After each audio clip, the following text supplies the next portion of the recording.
Yogah Karmasu Kaushalam.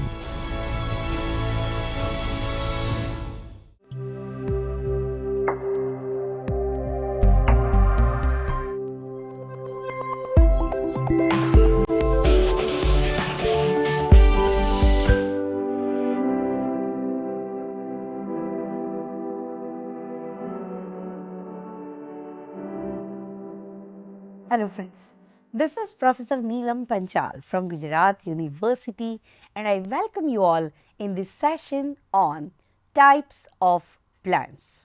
Friends, planning is the integral part of the management related with creating procedures, rules and guidelines for achieving a stated objective.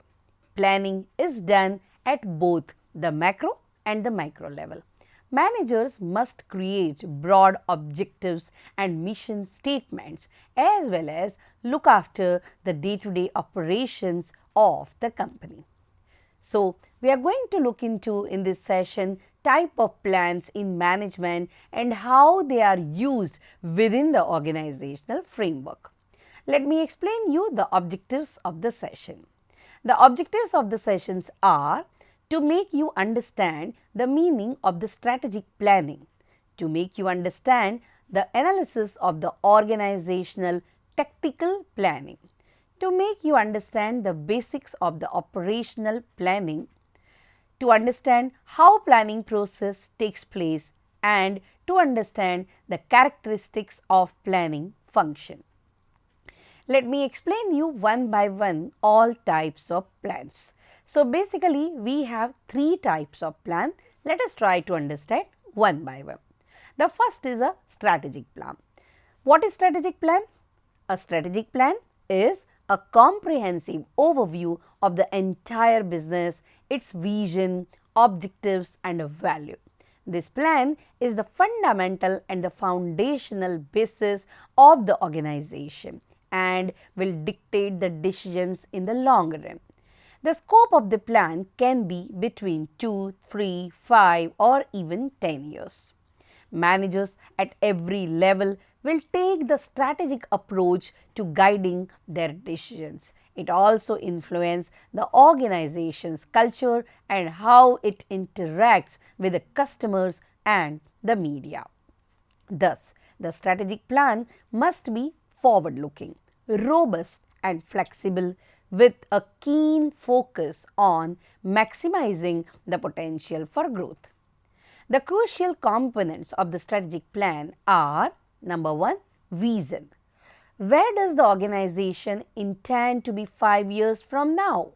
How will it want to influence the world? Now, these are some of the questions that you must ask when you delineate your organization's perspective. It's okay if this vision is a grandiose and idealistic. If there is any room to express a sentiment within a plan, it's here. Holding ambitions to make a dent in the universe is acceptable as it's a more realistic vision to create the most customer-centric company on earth. Second is a mission. The mission statement is a more realistic overview of the company's objectives and ambitions. Why does the company exist? What does it aim to accomplish through its existence? Now, these type of questions are important. Let's say, for example, a clothing company may want to promote high street fashion to the public, while a non-profit may want to promote polio. Third is a values. Inspire, go above and beyond, innovate, execute passion, stay humble, make it fun. Now, these are not fragments from a motivational speech, but it is Fab.com's values. Like Fab, each organization has its values. Now, these values will guide the managers and influence the kind of employees you hire. It is impossible to follow a template when jotting down the values. You can compose a 1,000-page essay or something as simple as Google's "Don't be evil." It's all up to you. As you can see, there are no rules, no drafting the perfect strategic plan. This is an open-ended living document that reaches the organization. You can write whatever you desire in it as long as it reflects the future of your organization. Now, the second category of the plans is a tactical plan. So, the tactical plan describes the tactics the organization plans to use to achieve the ambitions outlined in the strategic plan. It is a short range, low level document that breaks down the broader mission statements into smaller, actionable chunks. If the strategic plan is a response to what, the tactical plan responds to how. Mid-level managers usually manage tactical plans. The tactical plan is a very flexible document. It can hold anything and everything necessary to achieve the organization's goal. That said, there are some components shared by most tactical plans. Now, let us look into what is included in the tactical plans. So, the first is specific goals with a fixed deadlines. Suppose your organization is to become the largest shoe retailer in the city. The tactical plan will break down these broad ambitions into smaller and actionable goals. The goals should be highly specific and have fixed deadlines to spur the action. Expand to 2 stores within 3 months, let's say grow at 25% per quarter, or increase the revenue from this much to this much within 6 months, and so on. Now, the second is a budgets. The tactical plan should list the budgetary requirements to achieve the objectives specified in the strategic plan. These should include the budget for hiring of personnel, marketing, sourcing, manufacturing, and operating the day-to-day operations of the company. Identifying the revenue outflow or inflow is also a recommended technique. Third is the resources. The tactical plan should include all the resources you can need to achieve the organization's objectives. This should include human resources, IP, cash resources, and so on. Moreover, being highly specific is encouraged. Next is marketing and funding. Friends, finally, the strategic plan should include the organization's immediate marketing, sourcing, funding, and so on. Importantly, manufacturing, retailing, and a PR strategy, these are also all components. Their scope should be aligned with the objectives mentioned herewith. Now, let us look into the third category. The third is the operational plan. The operational plan outlines the day-to-day operations of the company. The operational plan charts out a roadmap to achieve the tactical goals within a realistic time frame. This plan is highly specific with a focus on the short-term objectives. Increase sales to 150 units per day or hire 50 new employees are both the operational plan objectives. The responsibility of the low-level managers and supervisors is to establish the operational plan. Operational plans can be either single-use or ongoing as we are describing over here. So, it includes number 1, single-use plans. These plans are created for the events or activities with a single occurrence. This is one-time sales program, a marketing campaign, a recruitment drive, and so on. So, single-use plans tend to be highly specific.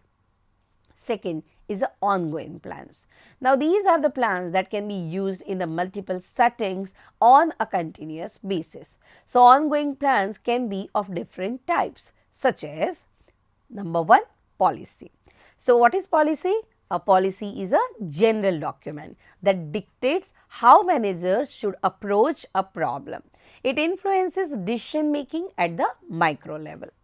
Specific plans on hiring employees, terminating contractors, they are the examples of the policies. Then second is a rule. Now the rules are given regulations according to which an organization behaves. The rules are meant to be hard-coded and should be enforced stringently. No smoking within premises, or employees must report by 9 a.m. These are the examples of the rules. A procedure is a step-by-step process to accomplish a particular objective. So, most organizations have detailed guidelines on hiring and training employees or sourcing raw materials. These guidelines can be called procedures. So, ongoing plans are created on an ad hoc basis, can be repeated and changed as required. Operational plans align the company's strategic plan with the actual day-to-day operations of the company. Now, this is where the macro meets the micro. The pursuit of the successful company requires paying an equal amount of attention to the broad objectives, but also how the objectives are being met on everyday basis, thus requiring such integrated planning. Now, let us try to understand managing strategic, tactical and operational plans. So, let us look into the management of indicators, which is very important. Friends, no wonder we often compare the operation of the business to the organism of a human being. The perfect functioning of all the organs ensures the health of individual or the organization.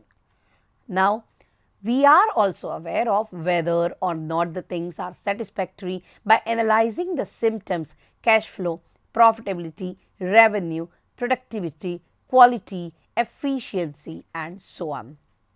While the doctor takes a series of exams to determine what the patient has, in a company we conduct extensive analysis of the organizational performance, examining the strategic, tactical and operational objectives individually at each of these three levels.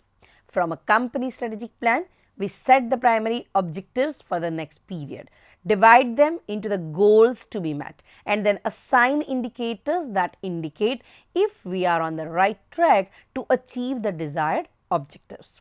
Now, this method is not new to anyone, even to those not in the corporate world.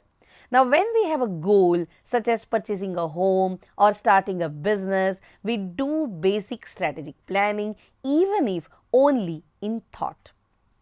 To buy a house, you need to have certain amount of money per month, for example X months, and then give the down payment.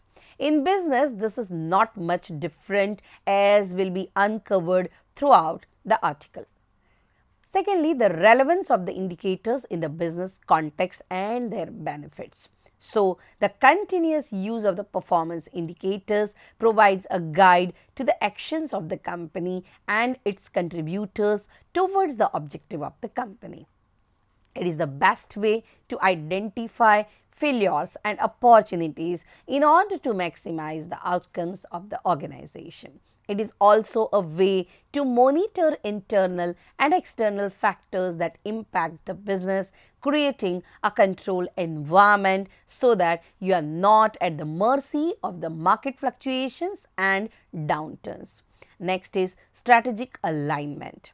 So, one of the characteristics of the performance indicators is to promote the correct strategic alignment between the sectors. Assuming that one of the organization's priority objectives is to increase the customer satisfaction rate from 80% to 95%, it is up to each sector to identify within its activities how to contribute to this goal and to develop effective actions to achieve this result.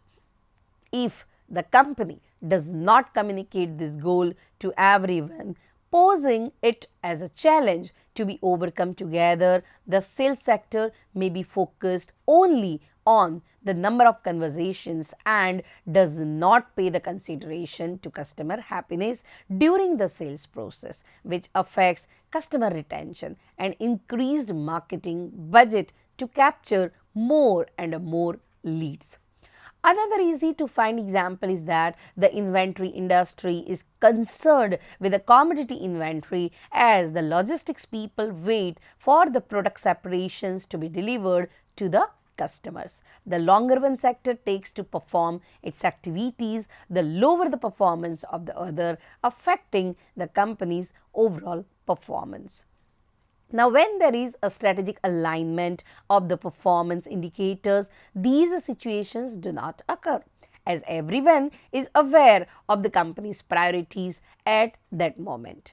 Now, when each individual's work becomes directed towards what the company anticipates, teamwork, division of responsibilities, and of course, achievement of the set objectives are facilitated. Next is increase in efficiency. Friends, efficiency is the result of the correct utilization of the resources and team productivity. So, productivity depends on the quality of the technologies employed and the speed with which the processes are executed. So, in this way, the monitoring of the performance indicators can be beneficial. Now, by monitoring company processes such as average service time, machine idleness, production capacity, number of outputs per hour, among the other indicators, procedural bottlenecks are detected, and from this detection, you can act proactively to eliminate them. Small changes can bring significant business advantages such as arranging tables so that the printer access is easier. In the accounting industry, for example, you can employ a tax management system that allows you to import invoices in XML file format, significantly reducing the time spent manually uploading these documents. Process automation and the consequent exclusion of the manual and bureaucratic tasks make the team more productive, which means more deliveries in a less time. In a factory, for example, this would be reflected in a higher production, which would increase the sales capacity and also reduce the way in which the organization succeeds. So, the production cost, or even if we talk about the telephone company, more customers could be served in a less time. So, increasing the customer satisfaction. Next is the opportunity identification. The tactical and operational strategic planning through performance indicators also serves to detect the patterns and trends in your activity, which can become new business prospects. Consumption patterns, consumer behavioral changes, the swift increase in the demand for a particular product or service, among the other variations, can provide important insights for the new solutions to be developed. If sales indicators are being followed and there is a steady reduction in the demand for the flagship product of the company and a steady rise in the demand for another product, one can reverse the marketing strategy, seek to understand what caused this sudden change, and thus map out a new action plan for the organization. Friends, if these indicators are not being studied constantly, some consequences could be affecting the business, such as the loss of the sales for a product that has increased the demand, the lack of the stock to meet this new demand, damage to idle products and the others. Next is decision making. One of the most significant advantage of tracking the right strategic, tactical and operational objectives for your business is the ease with which you can make the decisions. With the accurate plan and the data on the organization's performance, it is possible to initiate efforts towards the investments that will provide better results. So, when the data is unavailable, decisions are based on the intuitions that are not always accurate. When the data is unavailable, decisions are based on the intuitions that are not always accurate. Now, this is the result of the companies like a Kodak and a Xerox who did not believe in the market developments and ended up failing by selling the obsolete items. Strategic, technical and operational goals, they establish a performance indicator management system that has two functions. One is the planning, the other is controlling the organization's fit. So, initially the strategic, technical and operational planning must determine what is expected for its future, then monitor the data to see if it continues to progress. On a long trip, for example, you know where you are and where you want to go. So, here also it is required. So, having defined these 2 points, it is necessary to determine how to get there and the essential stopping points to recharge, eat, rest and move on. All of this must be feasibly taken into account, taking into account all the factors that may impact displacement. The strategic, tactical and operational objectives are determined. Now, let us look into the strategic goals. Friends, these are linked to the strategic planning of the organization and indicate the future that is expected for the company. Therefore, they are linked to the company's mission and vision. The mission is the purpose of the company's existence and describes why it was created. The vision depicts what the organizations want to be in future. Strategic goals are based on the prior analysis of the internal and external scenario of the organization. Internally, issues such as business model, points of distinction the company has, the capacity for innovation and intellectual capital are valued. Furthermore, competitors are analyzed as well as country's economic situation, sector policies, laws and the other factors that impact the activities. A good pull and the tool that helps in identifying the company and defining the strategic objectives is SWOT analysis, that is analysis of the strength, weaknesses, opportunities and threats of any organization, whereby identifying whether improvement is needed to achieve the greater performance. The another goal is a tactical goals. So, once you know what the company wants for the next 5 to 10 years, the next step is to determine how each area will contribute to the success of the objectives. So, then the medium term management goals are identified. Tactical planning is an action plan to be undertaken within 1 to 3 years and must be fully aligned with the strategic planning. Let's say one of the company's long-term goal is to expand the business from south to southeast. At the tactical level, one must question what can be accomplished to achieve this goal. Now, first increase the production so that it meets the demand. In the meantime, hire a team of local salespeople and so forth. So, according to these actions, objectives and indicators are also stipulated to permit the company to monitor the company's performance at the tactical level.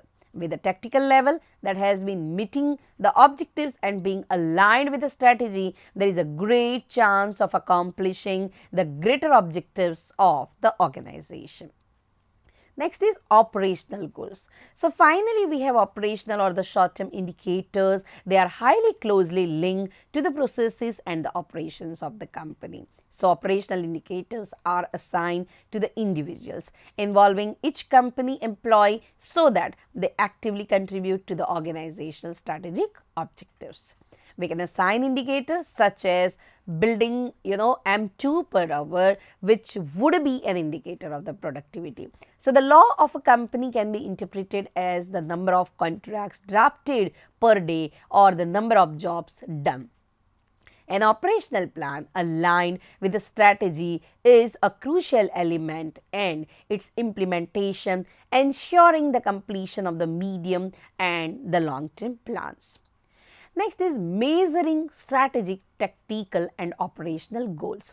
So, friends, we are going to provide the information on how indicators are measured at each of the steps. So, the first is measuring strategic goals. Prior to this, strategic indicators are a long term and should reflect the situation in which the company anticipates to be in the future. Let's use example of the corporate performance indicators. Let's say the company's organization vision is to be world leader in the natural food market. A basic concept is to know who is the current leader of this market and what position the company holds. Assuming that it is ranked third in this ranking and that it needs to increase the market share by 15% to become the leader, one of the strategic goals will be about increasing market share. Now, what you have to do is determine how much time the company has to grow by 15% to stay ahead of the opportunity. Remember that the strategic goals are the long term, that is the goals to be achieved in 2 to 5 years. We often believe that we are far behind our competitors, but we need to evaluate the time we are in the market and the maturity level of our company. Next is measuring tactical goals. So, tactical objectives can be pursued for the next 12 or even the 24 months. It is all based on the objectives of the organization and the ability of your team to perform. Using this example, the strategic goal of 20% increase in the revenue, what management should ask is, what can we do to achieve goal? Then list the goals and their indicators. For example, raise the number of salespeople from 8 to 12. Guarantee 100% response rate to lead the questions in the company's various communication channels. Reduce the average customer service time from 1 hour to 45 minutes and so on. Tactical indicators are a medium term and may range from 1 to 3 years. It all depends on the goals of the organization and the ability of your team to perform. Next is measuring operational goals. So friends, operational goals support the management objectives so that they can be consistent with the challenges proposed by the management. So there are different examples with the operational indicators we can have, just like number of calls made per hour by the salesperson, average service time per communication channel, customer satisfaction index, number of products manufactured per hour per person, average delivery time of the goods to the final consumer. So, after understanding all about the strategic, tactical and operational goals, let me summarize the session. Friends, we have understood that strategic, tactical and operational planning are interdependent components that work together to drive the success and competitiveness of the company. While strategic planning sets the overall direction, tactical and the operational planning ensure that this vision is conveyed into tangible actions throughout the organization. By examining differences and interconnections between these type of planning, companies can develop more effective and adaptable strategies to cope with the current and the future market challenges. I hope you are clear with all the fundamentals and I hope you like the session. Thank you.